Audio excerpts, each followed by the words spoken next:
As Wendy said, my name is Reverend Glenda Walden, and I am the Unity Worldwide Ministries Evolving Ministries Coordinator. Try to put that on a business card.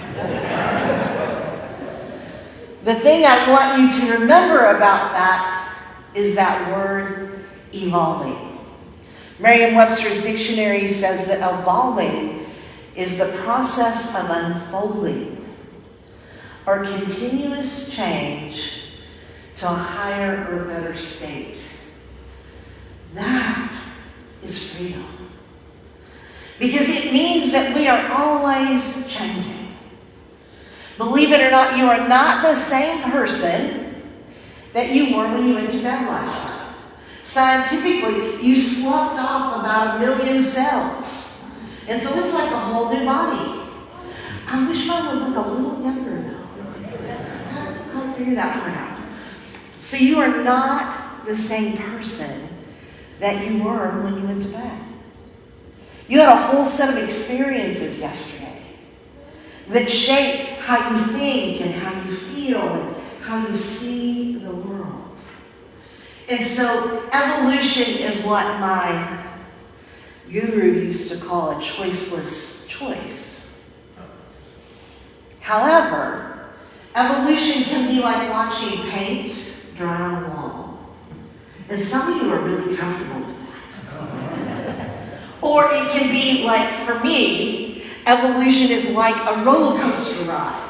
Right? You get to the top and you just plunge down and onward. Very exhilarating and exciting.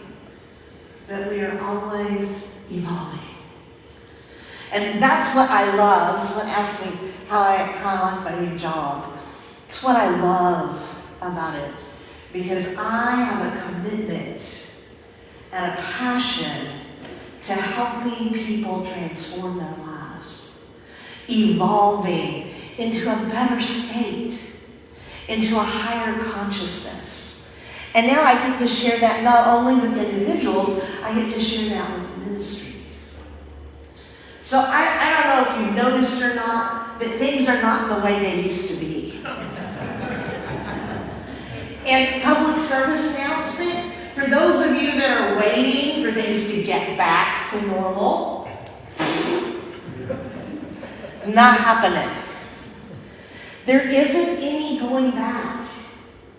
You can hold on to it and have an experience of paint drying on the wall.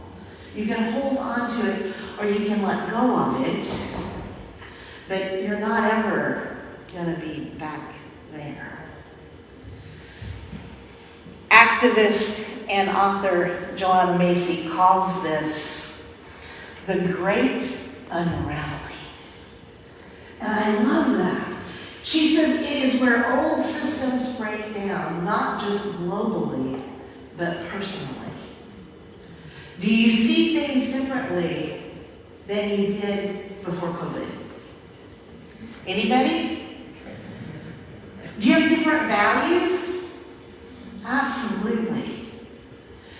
Do you look at the world differently since Breonna Taylor? Since all of the social unrest bubbled up? Do you look at the world and people differently? Of course you do. I love what Franciscan friar Richard Rohr calls this time. He calls it liminal space. That's become like one of my favorite words. Liminal space is where we are betwixt and between the completely unknown. There alone is our old world left behind while we are not yet sure of what's new. So we're in this in-between place. And for some of us, it's really uncomfortable to not know. To not know when we're going to be able to sit amongst each other without masks. To not know what the world is going to look like and how we're going to be together.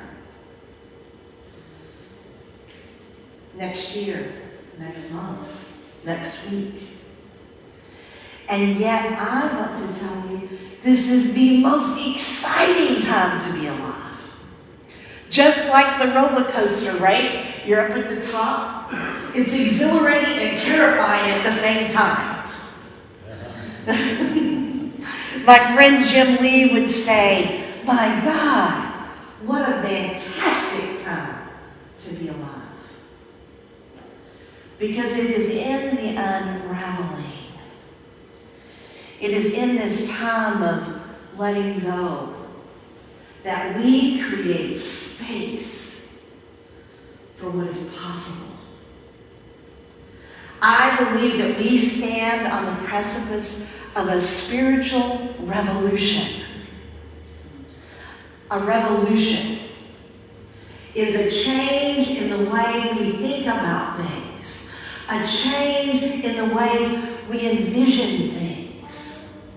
We have an opportunity right here, right now, to see things differently, in a more expanded kind of view. But first, we have to unravel. I'm curious, how many of you have taken this opportunity over the last 2 years to purge your homes? Just raise your hands. If you've cleaned out a closet, the garage. I want you to know, everywhere I've been in the United States, the people I've had contact with online, almost collectively, there's been this consciousness of purging and letting go. Talk about freedom for the soul. There's something spiritual about letting things go.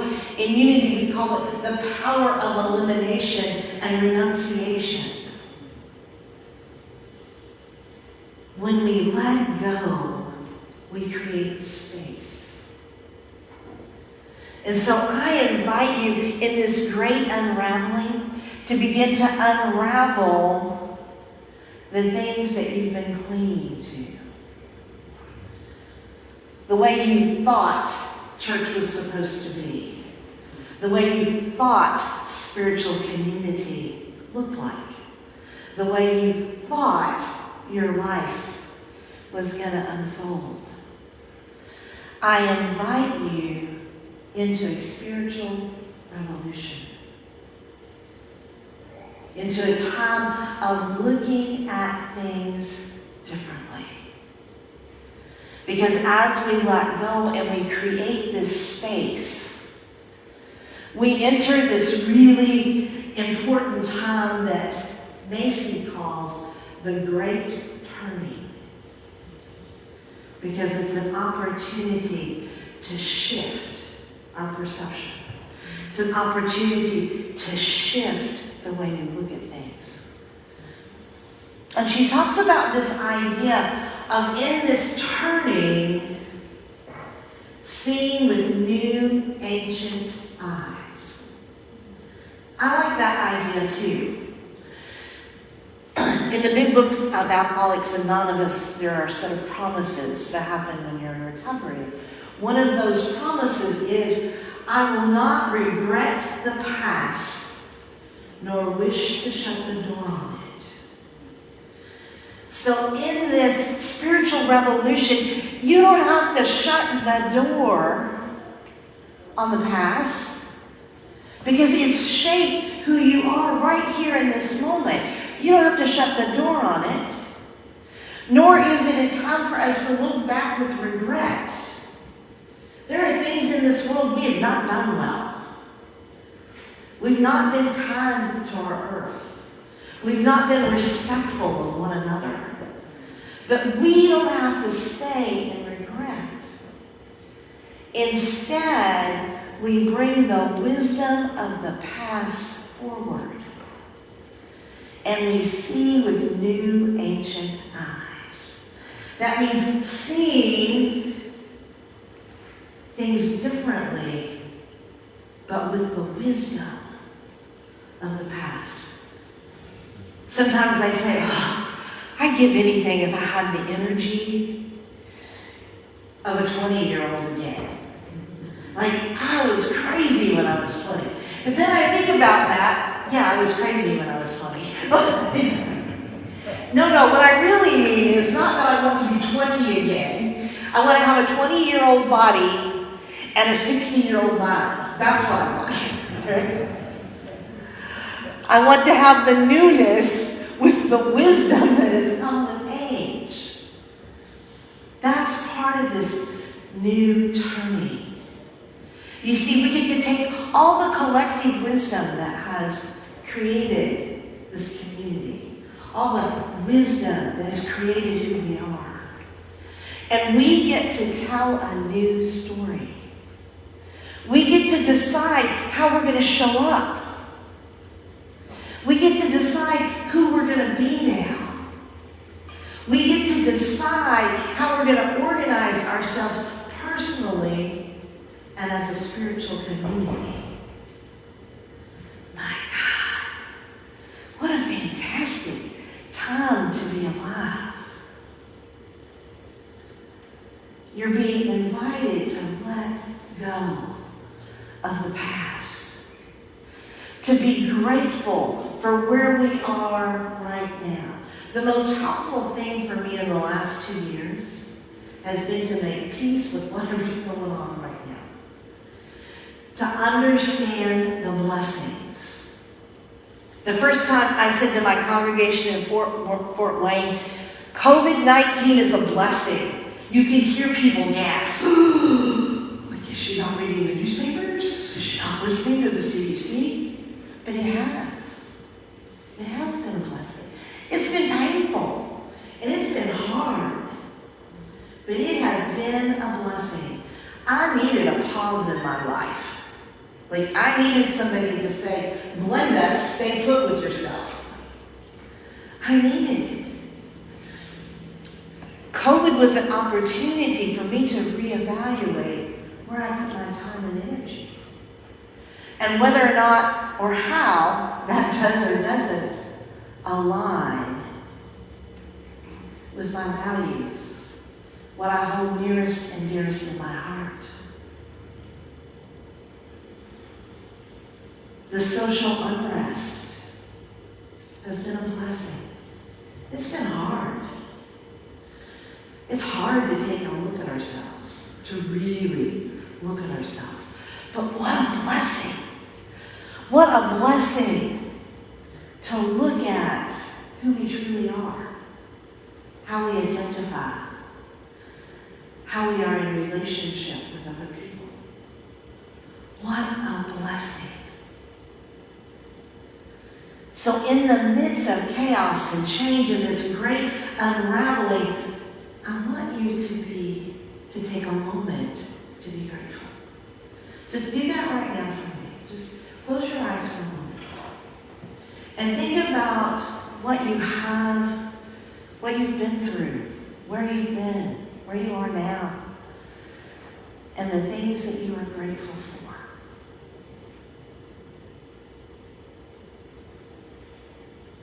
Thank you.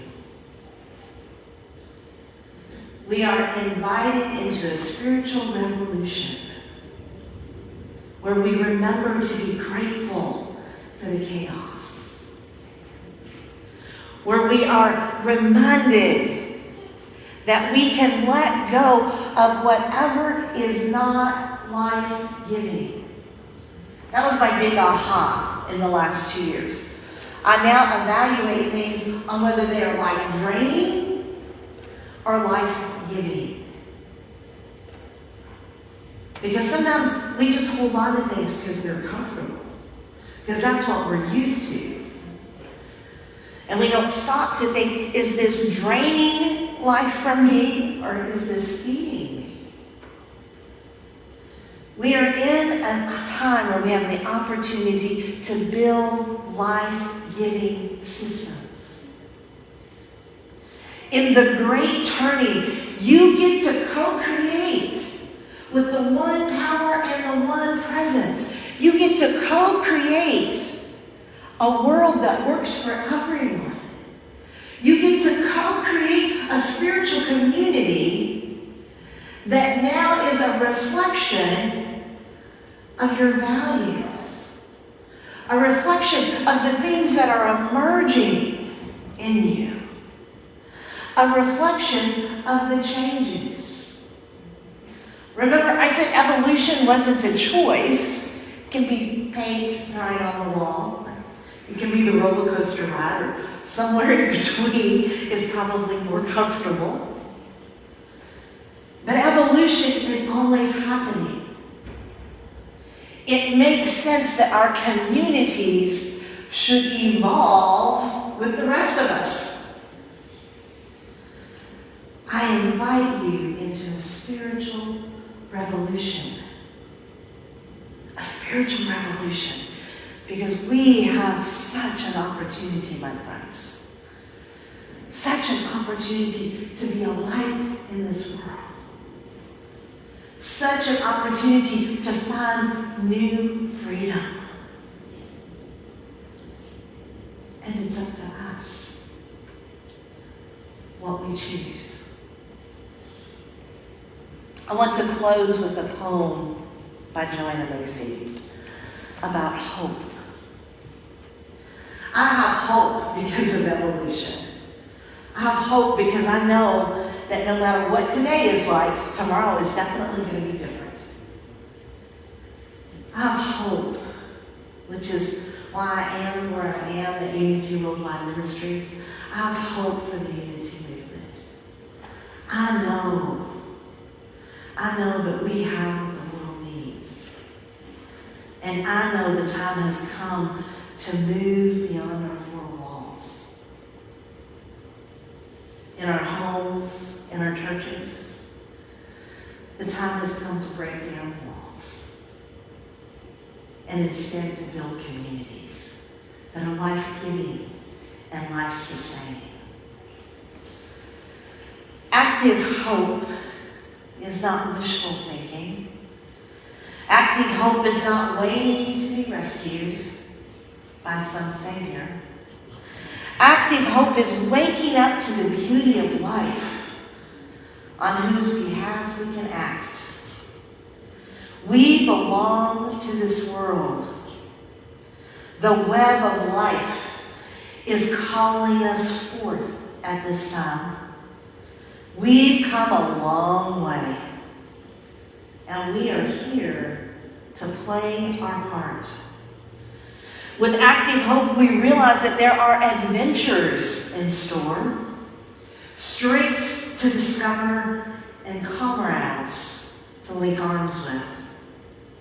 Active hope is a readiness to discover the strengths in ourselves and in others.